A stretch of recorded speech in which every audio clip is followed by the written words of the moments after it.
Hello friends, ಎಲ್ರಿಗೂ good morning, ಶುಭೋದಯ. ಎಲ್ಲರೂ ಹೆಂಗಿದ್ದೀರಾ, ಚೆನ್ನಾಗಿದ್ದೀರಾ ಅಂತ ಅಂದ್ಕೊಂಡು ಇವತ್ತು ವಿಡಿಯೋನ ಸ್ಟಾರ್ಟ್ ಮಾಡ್ತಿದ್ದೀನಿ.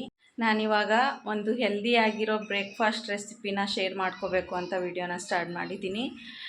ಇನ್ಸ್ಟಂಟಾಗಿ ಮಾಡ್ಕೋಬಹುದು ಜೋಳದ ಹಿಟ್ಟಿನಿಂದ. ಮತ್ತು ನಾವು ಬೇಕಾದರೆ ಜೋಳದ ಹಿಟ್ಟಿನ ಪ್ಲೇಸಲ್ಲಿ ಅಕ್ಕಿ ಹಿಟ್ಟನ್ನ ಹಾಕ್ಕೊಂಡು ಬೇಕಾದರೆ ಅಕ್ಕಿ ರೊಟ್ಟಿ ಥರ ಮಾಡ್ಕೋಬೋದು. ನಾನಿವಾಗ ಹೆಲ್ದಿಯಾಗಿರೋ ಜೋಳದ ಹಿಟ್ಟಿನ ಮಸಾಲೆ ರೊಟ್ಟಿ ಹೇಗೆ ಮಾಡೋದು ಅಂತ ತೋರಿಸ್ಕೊಡ್ತೀನಿ. ಅದನ್ನು ಮಾಡೋದಕ್ಕೆ ಎಲ್ಲ ರೆಡಿ ಮಾಡ್ಕೊಂಡಿದ್ದೀನಿ ನಾನು. ಯಾರಾದರೂ ಇನ್ನೂ ನಮ್ಮ ಚಾನಲ್ನ ಸಬ್ಸ್ಕ್ರೈಬ್ ಮಾಡ್ಕೊಂಡಿಲ್ಲ ಅಂದರೆ ಪ್ಲೀಸ್ ಸಬ್ಸ್ಕ್ರೈಬ್ ಮಾಡ್ಕೊಂಡು ನೋಡಿ. ಯಾರಾದರೂ ಹೊಸದಾಗಿ ನೋಡ್ತಿದ್ರೆ ನಮ್ಮ ಚಾನಲ್ನ ಸಬ್ಸ್ಕ್ರೈಬ್ ಮಾಡ್ಕೊಳ್ಳಿ ಅಂತ ಹೇಳ್ತಾ, ಇವಾಗ ಜೋಳದ ಹಿಟ್ಟಿನ ಮಸಾಲೆ ರೊಟ್ಟಿ ಹೇಗೆ ಮಾಡೋದು ಅನ್ನೋದನ್ನ ತೋರಿಸ್ಕೊಡ್ತೀನಿ. ಬನ್ನಿ ನೋಡೋಣ. ಏನೇನೆಲ್ಲ ರೆಡಿ ಮಾಡ್ಕೊಂಡಿದ್ದೀನಿ ಅನ್ನೋದನ್ನ ನಿಮ್ಮ ಜೊತೆ ಶೇರ್ ಮಾಡ್ಕೊತೀನಿ ನಾನು. ಬನ್ನಿ ನೋಡ್ಕೊಂಡು ಬರೋಣ. ನೋಡಿ ಫ್ರೆಂಡ್ಸ್, ಮಸಾಲೆ ರೊಟ್ಟಿ ಮಾಡ್ಕೊಳ್ಳೋದಕ್ಕೆ ಇಷ್ಟೆಲ್ಲ ಐಟಮ್ನ ತೊಗೊಂಡಿದ್ದೀನಿ ನಾನು. ಟೊಮೆಟೊ, 1-2 ಮೆಣಸಿನ್ಕಾಯಿ, 1 ಈರುಳ್ಳಿ, 1 ಸೌತೆಕಾಯಿನ ಕಟ್ ಮಾಡಿ ಹೆರ್ಚ್ಬಿಟ್ಟು ಇಟ್ಕೊಂಡಿದ್ದೀನಿ, ಮೇಲೆಲ್ಲ ತುರಿದ್ಬಿಟ್ಟು. 2 ಕ್ಯಾರೆಟು, ಸ್ವಲ್ಪ ಕೊತ್ತಂಬರಿ ಸೊಪ್ಪು, ಮತ್ತು ಈ ಬೌಲಿಂದ 2 ಬೌಲ್ ಆಗುವಷ್ಟು ಜೋಳದ ಹಿಟ್ಟನ್ನ ತಗೋತೀನಿ ನಾನು.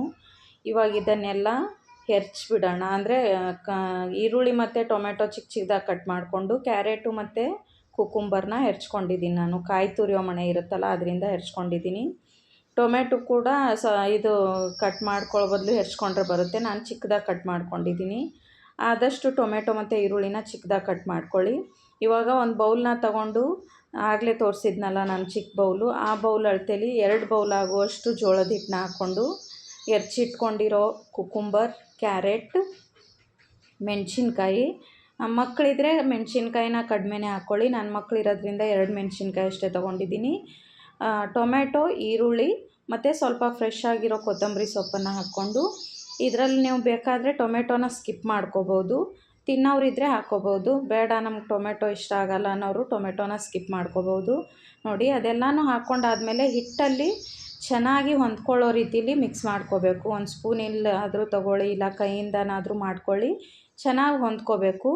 ಮತ್ತು ಇದನ್ನು ನಾವು ಹಿಟ್ಟನ್ನ ಹದ್ಕೊಳ್ಳೋದಕ್ಕೆ ಸ್ವಲ್ಪ ಉಗುರು ಬೆಚ್ಚಗಿರೋ ನೀರು, ಅಂದರೆ ಕೈ ಹಾಕಿದ ತಕ್ಷಣ ಸುಡಬಾರ್ದು, ಸ್ವಲ್ಪ ಉಗುರು ಬೆಚ್ಚಗಿರೋ ನೀರನ್ನು ಹಾಕ್ಕೊಂಡು ಚೆನ್ನಾಗಿ ಮಿಕ್ಸ್ ಮಾಡ್ಕೋಬೇಕು. ನಾವು ಜೋಳದ ರೊಟ್ಟಿ ಎಲ್ಲ ಮಾಡೋಕ್ಕೆ ಮಾಡ್ತೀವಲ್ಲ, ಆ ರೀತಿ ಹಿಟ್ಟನ್ನ ಮಾಡ್ಕೋಬಾರ್ದು. ನಾವು ಜೋಳದ ರೊಟ್ಟಿ ಎಲ್ಲ ಮಾಡುವಾಗ ಗಟ್ಟಿ ಹಿಟ್ಟನ್ನ ನಾದ್ಕೋತೀವಿ. ಆ ರೀತಿ ಈ ಹಿಟ್ಟನ್ನು ಮಾಡಿಕೊಂಡ್ರೆ ನಮ್ಗೆ ರೊಟ್ಟಿ ತಟ್ಟೋದಕ್ಕೆ ಬರಲ್ಲ. ನೋಡಿ, ನೀರು ಸ್ವಲ್ಪ ಕಡಿಮೆ ಬಿದ್ದಿದ್ದಕ್ಕೆ ಇನ್ನೊಂದು ಸ್ವಲ್ಪ ನೀರನ್ನು ಹಾಕ್ಕೊಂಡು ಚೆನ್ನಾಗಿ ಮಿಕ್ಸ್ ಮಾಡ್ಕೋತಿದ್ದೀನಿ ನಾನು. ಅಂದರೆ ಕೈಯಿಂದನೇ ರೊಟ್ಟಿ ತಟ್ಟೋದಕ್ಕೆ ಬರಬೇಕು, ಆ ಹದಕ್ಕೆ ಹಿಟ್ಟನ್ನ ನಾದ್ಕೊಂಡು ಬಿಡೋಣ. ನೋಡಿ, ಎಲ್ಲನೂ ನೀಟಾಗಿ ಮಿಕ್ಸ್ ಮಾಡಿಕೊಂಡು, ಗಂಟು ರೀತಿಲಿ ಇರಬಾರ್ದು ನೋಡಿಕೊಂಡು ಎಲ್ಲನೂ ಚೆನ್ನಾಗಿ ನಾದ್ಕೊಂಡಾದ್ಮೇಲೆ ಇದಕ್ಕೆ ರುಚಿಗೆ ತಕ್ಕಷ್ಟು ಉಪ್ಪು ಹಾಕ್ಕೊಳ್ಳಿ. ರುಚಿಗೆ ತಕ್ಕಷ್ಟು ಉಪ್ಪು ಹಾಕ್ಕೊಂಡಾದ್ಮೇಲೆ ಚೆನ್ನಾಗಿ ಮಿಕ್ಸ್ ಮಾಡ್ಕೊಂಡು ಬಿಡೋಣ. ಉಪ್ಪನ್ನು ನೋಡ್ಕೊಂಡು ಹಾಕ್ಕೋಬೇಕು. ಜಾಸ್ತಿ ಆಗಿಬಿಟ್ರೆ ಇದಾಗುತ್ತೆ, ಅದಕ್ಕೆ ಫಸ್ಟು ಹಾಕ್ಕೋಬೇಕಾದ್ರೇ ನೋಡ್ಕೊಂಡು ಹಾಕ್ಕೊಳ್ಳಿ. ಉಪ್ಪು ಹಾಕಿದಾದ್ಮೇಲೆ ಎಲ್ಲನೂ ನೀಟಾಗಿ ಮಿಕ್ಸ್ ಮಾಡ್ಕೊಂಡ್ಬಿಟ್ರೆ ನಮ್ಮ ರೊಟ್ಟಿ ಮಾಡೋದಕ್ಕೆ ಹಿಟ್ಟು ರೆಡಿಯಾಗಿಬಿಡುತ್ತೆ. ತಟ್ಕೊಳ್ಳೋವಾಗ ನೀಟಾಗಿ ನೋಡ್ಕೊಂಡು ತಟ್ಕೋಬೇಕಷ್ಟೇ. ನೋಡಿ ಫ್ರೆಂಡ್ಸ್, ನೀಟಾಗಿ ಉಪ್ಪು ಎಲ್ಲ ಕಡೆ ಹೀರ್ಕೋಬೇಕು, ಅಂದರೆ ಕರ್ಗೋಗಿಬಿಡಬೇಕು. ಹಿಟ್ಟು ಒಂದು ಕಡೆ ಉಪ್ಪಿರುತ್ತೆ, ಒಂದು ಕಡೆ ಸಪ್ಪೆ ಇರುತ್ತೆ, ಆ ರೀತಿ ಆಗಬಾರ್ದು. ಉಪ್ಪು ಹೊಂದ್ಕೊಳ್ಳೋ ರೀತಿನ ಮಿಕ್ಸ್ ಮಾಡ್ಕೊಂಡ್ಬಿಟ್ಟು, ಇವಾಗ ಹಿಟ್ಟು ರೆಡಿಯಾಗಿದೆ. ಇದನ್ನು ಸೈಡ್ ಎತ್ಕೊಂಡ್ಬಿಟ್ಟು ಡೈರೆಕ್ಟ್ ತವಾ ಮೇಲೆ, ನಿಮ್ಮ ಹತ್ರ ದೋಸೆ ಮಾಡೋ ತವಾ, ನಾನ್ ಸ್ಟಿಕ್ ತವಾ ಇದ್ದರೆ ಅದನ್ನು ಬೇಕಾದರೂ ತೊಗೋಬೋದು. ನಾನಿಲ್ಲಿ ನಾನ್ ಸ್ಟಿಕ್ ಪ್ಯಾನ್ ತೊಗೊಂಡಿದ್ದೀನಿ. ಅದಕ್ಕೆ ಸ್ವಲ್ಪ ಎಣ್ಣೆನ ಹಾಕ್ಕೊಂಡ್ಬಿಟ್ಟು ಚೆನ್ನಾಗಿ ಎಲ್ಲ ಕಡೆ ಎಣ್ಣೆನ ಸ್ಪ್ರೆಡ್ ಮಾಡ್ಕೊಂಡು ಬಿಡೋಣ. ನೋಡಿ ಫ್ರೆಂಡ್ಸ್, ಈ ರೀತಿ ಎಲ್ಲ ಕಡೆನೂ ಎಣ್ಣೆನ ಸ್ಪ್ರೆಡ್ ಮಾಡ್ಕೋಬೇಕು. ಎಣ್ಣೆ ಸ್ಪ್ರೆಡ್ ಮಾಡಿದ್ದಾದಮೇಲೆ ಕೈಗೆ ಸ್ವಲ್ಪ ನೀರು ಹಚ್ಕೋಬೇಕು, ಅಂದರೆ ಹಿಟ್ಟು ಕೈಗೆ ಹತ್ತೋದಿಲ್ಲ. ನಾವು ಹೆಂಗೆ ತಟ್ತೀವಲ್ಲ ಹಾಗೆ ಅಲ್ಲೇ ಮೆತ್ಕೊಂಡು ಬಿಡುತ್ತೆ ತವಾಗೇ. ನೋಡಿ, ಈ ರೀತಿ ಸ್ವಲ್ಪ ಒಂದು ಉಂಡೆ ಗಾತ್ರದಲ್ಲಿ ಹಿಟ್ಟನ್ನು ತಗೊಂಡು ಮತ್ತೆ ಸ್ವಲ್ಪ ಕೈಗೆ ನೀರು ಹಚ್ಕೊಂಡ್ರೆ ತುಂಬ ಚೆನ್ನಾಗಿ ಬರುತ್ತೆ ರೊಟ್ಟಿ. ತಟ್ಟೋದಕ್ಕೆ ಈಸಿಯಾಗಿ ಬರುತ್ತೆ ನೀರು ಹಚ್ಕೊಂಡು ತಟ್ಟೋದ್ರಿಂದ. ನೋಡಿ ಎಷ್ಟು ಈಸಿಯಾಗಿ ಬರ್ತಿದೆ ಅಂತ, ಎಲ್ಲೂ ಕೂಡ ಕೈಗೆ ಹತ್ತಾ ಇಲ್ಲ ಹಿಟ್ಟು. ಈ ರೀತಿ ನೀರು ಹಚ್ಕೊಂಡು ನೀಟಾಗಿ ನಮ್ಗೆ ಎಷ್ಟು ಅಗಲ ಬೇಕಲ್ಲ ಅಷ್ಟು ಅಗಲ ರೊಟ್ಟಿನ ಚೆನ್ನಾಗಿ ತಟ್ಕೊಂಡು ಬಿಡಬೇಕು. ನಮ್ಗೆ ಸ್ವಲ್ಪ ಜಾಸ್ತಿ ದಪ್ಪ ಇರಬೇಕು ಅಂದರೆ ಸ್ವಲ್ಪ ಜಾಸ್ತಿ ಹಿಟ್ಟು ಬೇಕಾದರೂ ತೊಗೊಂಡು ತಟ್ಕೋಬೋದು. ಇಲ್ಲ ನಮಗೆ ತಿಳುವಾಗಿ ಕ್ರಿಸ್ಪಿಯಾಗಿ ಬೇಕು ರೊಟ್ಟಿ ಅಂದರೆ ಸ್ವಲ್ಪ ಕಡಿಮೆ ಹಿಟ್ಟನ್ನು ಬೇಕಾದರೆ ತೊಗೊಂಡು ತಟ್ಕೋಬೋದು. ನೋಡಿರಿ, ಈ ರೀತಿ ಎಲ್ಲ ನೀಟಾಗಿ ತಟ್ಕೊಂಡಾದ್ಮೇಲೆ ಮಧ್ಯದಲ್ಲಿ ಹೋಲ್ ಮಾಡ್ಕೋಬೇಕು ನಾವು. ರೊಟ್ಟಿ ಉಬ್ಬು ಬರಬಾರ್ದು, ಆ ರೀತಿ ಹೋಲನ್ನ ಮಾಡಿಕೊಂಡು ತಟ್ಕೊಂಡಾದಮೇಲೆ ಲಾಸ್ಟಲ್ಲಿ ಚಿಕ್ಕ ಚಿಕ್ಕದಾಗಿರೋ ಕೈಯಿಂದನೇ ಹೋಲನ್ನ ಮಾಡಿಕೊಂಡು ಡೈರೆಕ್ಟ್ ಗ್ಯಾಸ್ ಮೇಲೆ ಇಟ್ಕೊಂಡು ಬಿಡಬೇಕು. ಇದನ್ನು ಮೀಡಿಯಮ್ ಫ್ಲೇಮ್ ಇಟ್ಕೊಂಡ್ಬಿಟ್ಟೆ ಮಾಡ್ಕೋಬೇಕು ನಾವು, ಅಂದರೆ ಕರೆಕ್ಟಾಗಿ ಬರುತ್ತೆ. ಸ್ವಲ್ಪ ಬೆಂದಿದೆ ಅಂತ ಅನ್ನಿಸ್ದಾಗ ನಾವು ಆಗಲೇ ಹೋಲ್ ಮಾಡ್ಕೊಂಡಿರ್ತೀವಲ್ಲ, ಅಲ್ಲೆಲ್ಲ ಸ್ವಲ್ಪ ಸ್ವಲ್ಪ ಎಣ್ಣೆನ ಹಾಕ್ಕೊಂಡು ಬಿಡೋಣ. ಎಣ್ಣೆನ ಹಾಕ್ಕೊಂಡು ಲಿಡ್ ಕ್ಲೋಸ್ ಮಾಡಿಬಿಟ್ಟು ಬೇಯಿಸ್ಕೋಬೇಕು. ನೋಡಿ ಫ್ರೆಂಡ್ಸ್, ಲಿಡ್ ಕ್ಲೋಸ್ ಮಾಡಿಬಿಟ್ಟು ಬೇಯಿಸ್ಕೊಳ್ಳೋದ್ರಿಂದ ಬೇಗ ಬೇಯುತ್ತೆ.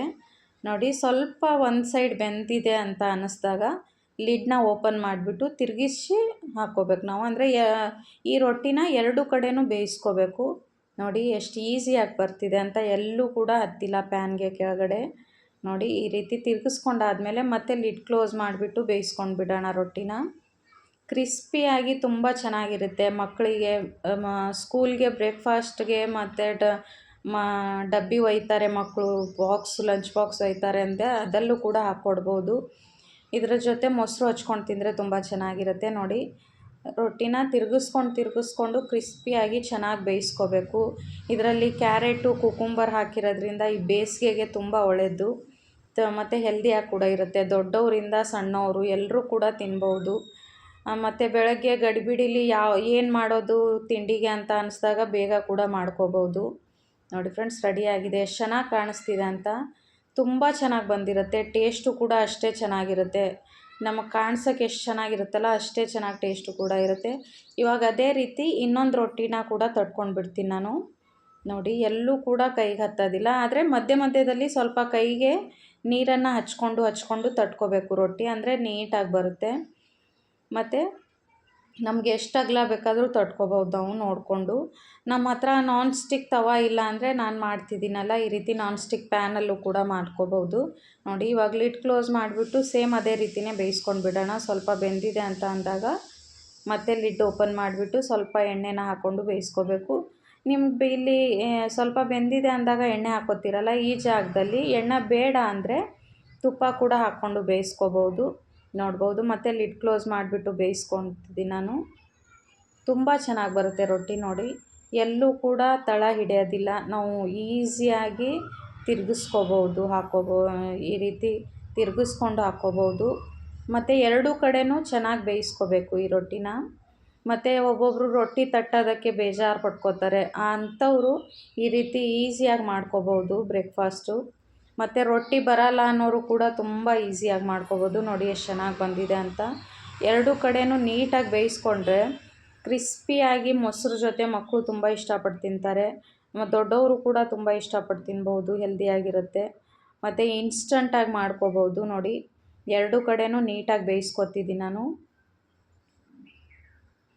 ಈ ರೀತಿ ಬೇಯಿಸ್ಕೊಂಡು ಇದೆಲ್ಲನೂ ಮೀಡಿಯಮ್ ಫ್ಲೇಮ್ ಇಟ್ಕೊಂಡ್ಬಿಟ್ಟೆ ಬೇಯಿಸ್ಕೋಬೇಕು. ನಾವು ಹೈ ಫ್ಲೇಮಲ್ಲಿ ಬೇಯಿಸ್ಕೊತೀವಿ ಅಂದರೆ ರೊಟ್ಟಿ ತಳ ಹಿಡಿದ್ಬಿಡುತ್ತೆ, ಇಲ್ಲ ಸುಟ್ಟೋಗುತ್ತೆ. ನೋಡ್ಬೋದು, ಮೀಡಿಯಮ್ ಫ್ಲೇಮ್ ಇಟ್ಕೊಂಡು ಬೇಯಿಸ್ಕೊಂಡ್ರೆ ಕ್ರಿಸ್ಪಿಯಾಗಿ ಬರುತ್ತೆ ಅಂತ. ನೋಡಿ ಫ್ರೆಂಡ್ಸ್, ಈ ರೀತಿ ಈಸಿಯಾಗಿ ಮಾಡ್ಕೋಬೋದು. ನೋಡಿ, ಈ ರೊಟ್ಟಿ ಕೂಡ ರೆಡಿಯಾಗಿದೆ. ಇದನ್ನು ಕೂಡ ಇವಾಗ ಸೈಡ್ಗೆ ಪ್ಲೇಟಲ್ಲಿ ತೆಗೆದಿಟ್ಕೊಂಡು ಬಿಡೋಣ. ತುಂಬ ಈಸಿಯಾಗಿ ಬರುತ್ತೆ, ನೋಡ್ಬೋದು. ಇದನ್ನು ಕೂಡ ಇವಾಗ ಸೈಡ್ಗೆ ಪ್ಲೇಟಲ್ಲಿ ಇಟ್ಕೊಂಡು ಬಿಡೋಣ. ಇದೇ ರೀತಿ ಉಳಿದಿರೋ ರೊಟ್ಟಿನ ಕೂಡ ಮಾಡ್ಕೊಂಡು ಬಿಡ್ತೀನಿ ನಾನು. ನೋಡಿ ಫ್ರೆಂಡ್ಸ್, 3 ರೊಟ್ಟಿ ಮಾಡ್ಕೊಂಡಿದ್ದೀನಿ. ಎಷ್ಟು ಚೆನ್ನಾಗಿ ಬಂದಿದೆ, ಎಷ್ಟು ಚೆನ್ನಾಗಿ ಕಾಣಿಸ್ತಿದೆ ಅಂತ. ಅಂದರೆ ನೋಡಿದ್ರೇ ಗೊತ್ತಾಗುತ್ತೆ ಕ್ರಿಸ್ಪಿಯಾಗಿದೆ ಅಂತ. ತುಂಬ ಚೆನ್ನಾಗಿರುತ್ತೆ ಟೇಸ್ಟು ಕೂಡ.